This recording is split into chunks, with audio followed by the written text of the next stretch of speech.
치질인 줄 알고 방치했는데 알고 보니 직장암이었습니다.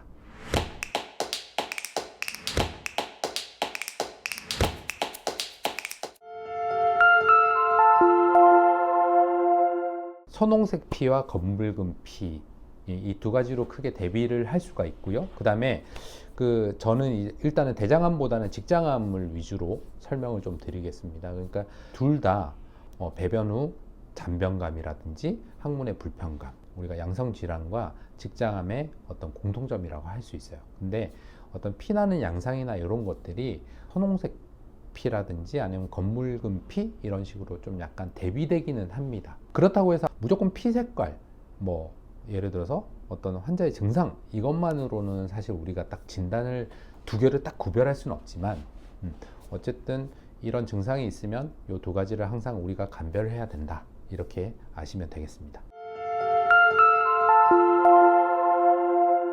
사실은 제가 환자들한테 이제 설명을 할 때 그렇게 설명을 많이 해요. 그러니까 예를 들어서 우리가 뭐 나이나 뭐 어떤 피나 어떤 그 양상을 보고 이제 얘기를 하는데, 우리가 암에 의해서 출혈이 발생되면 그 출혈의 기간이 상당히 길어질 거란 말이죠. 만약에 암에 의해서 출혈이 시작이 되면 그때부터 병원에 와서 진료를 보시잖아요. 진료를 보시고 암을 발견을 못했어요. 그러면 그 이후부터 계속 뜨문뜨문이라도 어쨌든 주기적으로 정기적으로 계속 피가 날 것입니다. 근데 만약에 치액 같은 경우에는 환자가 피가 난다고 해서 오셨어요. 근데 약물 치료도 뭐든 했어요. 그러면 치료가 잘 되면 이제 피가 더 안 날 거예요.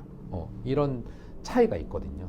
이런 차이도 있고, 일반 분들이 어떤 치액과 직장암을 사실 구별하는 거는 본인의 증상만으로 뭐 알 수도 있지만, 어쨌든 이 두 가지는 출혈이나 이런 부분에 있어서 색깔이나 이런 거, 기간, 이런 부분들에 있어서 좀 우리가 이제 감별을 해볼 수는 있습니다. 정확한 건 어쨌든 병원에서 이제 검사를 하는 게 중요합니다. 이런 증상이 나타났을 때요. 종종 오시는 분들 중에 처음에 사람들이 생각을 할 때는 피가 날 때 이거 치질에서 나겠지라고 생각을 하시는 것 같아요. 알고 있었어요, 본인이. 근데 치질에서 나겠지 하다가 이거 암 아니야?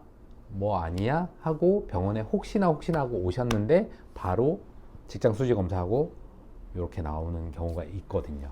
그런 분들이 꽤 있어요. 그러니까 피가 난다고 이제 자세히 설명을 하면서 이게 환자들이 좀 약간 본인이 좀 알았다는 식으로 얘기하시는 분들이 종종 있어요. 그래서 예전의 경우에 그런 경우 있었습니다. 환자분이 자기는 항문이 불편해서 병원에 갔는데 거기서 치질이라고 수술을 하라 그래서 수술을 했습니다. 하고 나서 당연히 치질 수술 후에는 피가 나니까요. 그 전에도 피가 났었고, 그래서 수술을 다 받고 났는데 항문은 뭔가 뭐 자기 어떤 불편감 이런 부분들이 아직도 해소가 안 돼서 혹시나 해서 다른 병원인데 거기서도 수술 잘 됐다고 해서 다른 병원에 또 검사를 갔는데, 그러고 나서 저한테 한번 오신 환자가 있는데, 그분 같은 경우에는 저도 두 군데서나 확인을 받은 환자가 저한테 와서 그럼 내시경을 언제 해보셨어요? 여쭤봤을 때 제가 기억이 정확한지 모르겠지만 한 5년은 넘으셨던 것 같거든요.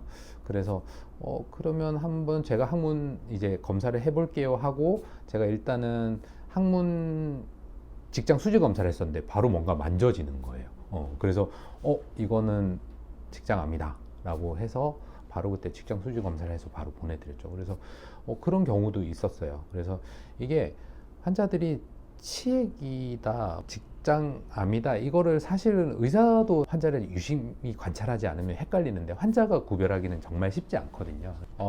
대부분 피가 나거나 어떤 증상이 있을 때 암보다는 항문 양성 질환, 그러니까 우리가 흔히 말하는 치질인 경우가 많아요. 그래서 너무 걱정하실 필요는 없고요. 근데 어떤 증상이 있을 때 좀 뭔가 지속적으로 내가 불편하고 반복적으로 이루어진다면 빨리 고민하지 말고 병원에 와서 문제가 없다는 걸 확인하시는 게 가장 중요한 것 같습니다.